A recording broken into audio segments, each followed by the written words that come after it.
Setelah kita bermain-main dengan query API dari MongoDB, tadi kita sudah belajar atau melihat bagaimana cara menginsert data, menghapus, mengupdate, dan juga mendapatkan data dari database MongoDB melalui CLI atau terminal. Sekarang kita akan coba mengintegrasikan atau membuat sebuah aplikasi kecil dengan database MongoDB.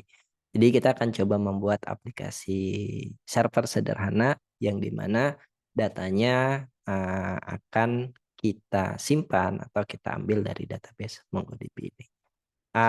Pada video ini kita akan menggunakan Express.js. Jadi buat teman-teman yang belum berkenalan dengan Express.js, silahkan nanti teman-teman bisa tonton playlist dari Express.js-nya atau teman-teman bisa belajar langsung dari dokumentasi dari Express.js. Di sini ada dua hal yang perlu kita lakukan sebelum kita nanti melakukan coding di aplikasi kita. Yang pertama, di sini kita perlu menginstal Express.js terlebih dahulu. Lalu yang kedua yang kita butuhkan adalah kita perlu menginstal MongoDB driver untuk Node.js. Di sini teman-teman bisa mengetikkan perintah atau googling dengan mengetikkan keyword MongoDB driver. Nah, di sini kita coba lihat driver apa aja yang sudah disediakan oleh si MongoDB. Nah, kalau kita lihat di sini MongoDB udah support beberapa languages. Ada C, ada C++, ada C#, ada Go, dan masih banyak lagi yang lainnya. Dan pada playlist kali ini kita akan menggunakan Node.js. Jadi kita akan menggunakan driver MongoDB untuk Node.js. Dan pastiin teman-teman sudah menginstal Node.js di komputer teman-teman.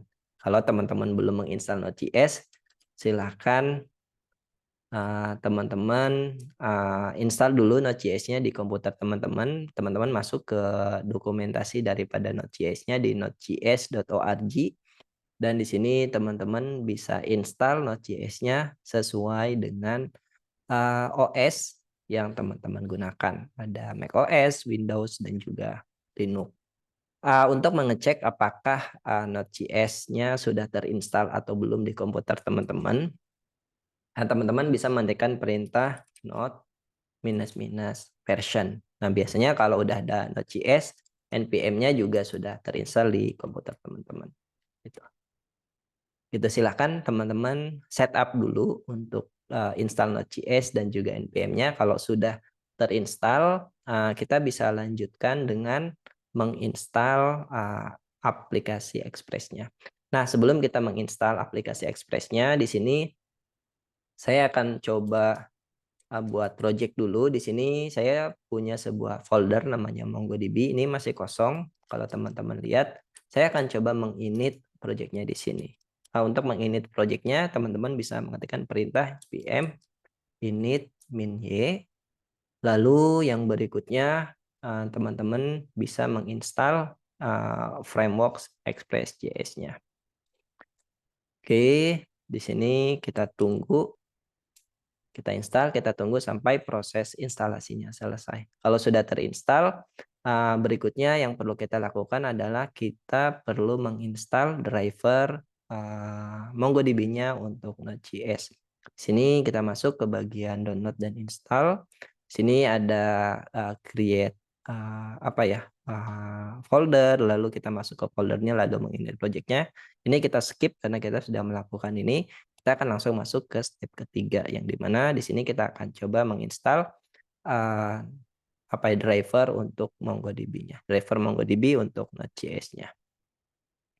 Di sini kita install npm install MongoDB versi 6.5. Oke, kalau udah, selanjutnya silahkan teman-teman buka projeknya menggunakan text editor yang, teman-teman gunakan gitu. Di sini kebetulan, saya menggunakan NeoVim atau Vim untuk text editornya.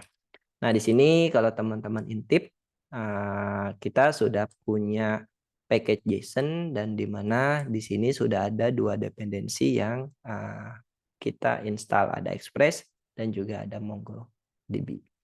Nah, berikutnya kalau setup-nya sudah, kita akan coba membuat sebuah server Express sederhana, app.js, kita membuat file, lalu di sini kita membuat Express sama dengan, eee,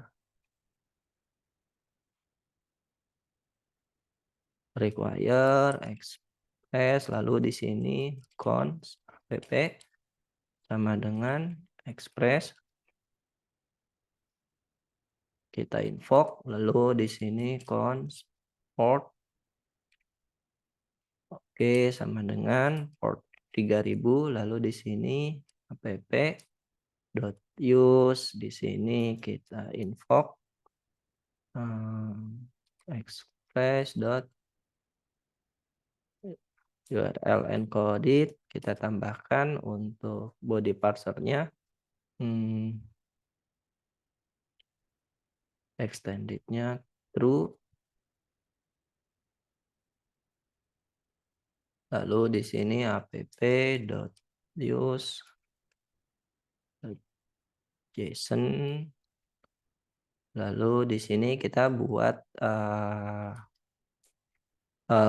routing sederhana app.get,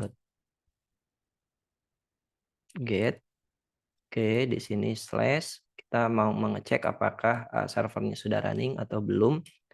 Nah, di sini ada Slack sama REST, lalu di sini kita rest.send hello world. Oke, kalau udah di sini kita listen app.listen, di sini portnya, oke, di sini kita buat callback, oke, lalu, di sini kita console log, server is running on port,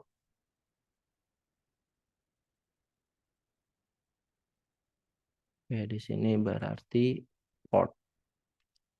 Oke, kalau udah kita bisa merunning, aplikasi Express-nya dengan menggunakan, ini terserah teman-teman mau menggunakan Node, app.js atau, Nodemon app.js. Saya akan menggunakan Nodemon, silahkan, disesuaikan dengan kebutuhan karena Nodemon ini, hot reload ya, jadi ketika ada perubahan dia akan me-refresh aplikasinya.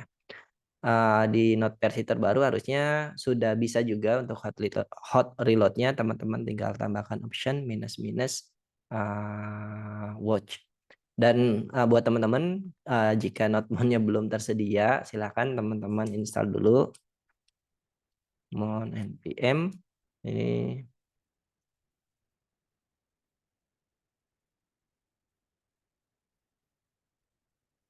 nih.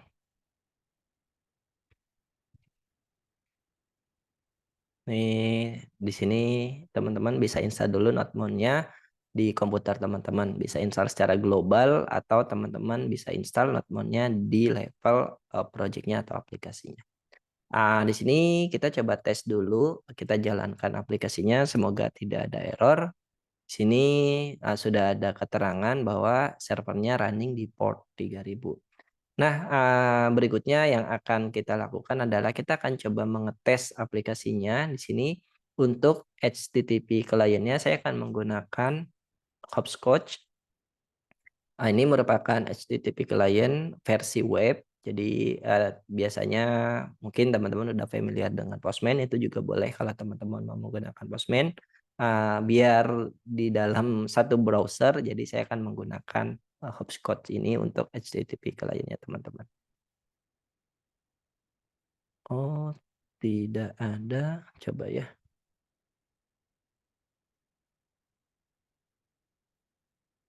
Tidak bisa. Coba kalau di sini localhost 3000 hello world, tapi kalau lewat sini belum ada, kita tambahkan browser extension untuk interceptornya. Nah, di sini, sudah berhasil ya, di mana kita mendapatkan respon hello world sesuai dengan di sini juga mendapatkan respon hello world, sesuai dengan yang, kita, tuliskan di sini teman-teman. Di sini kalau misalkan saya tambahkan edited, oke harusnya, kita mendapatkan respon hello world edited. Nah itu saja untuk setup aplikasi servernya, kita akan lanjutkan, bagian, berikutnya di video berikutnya.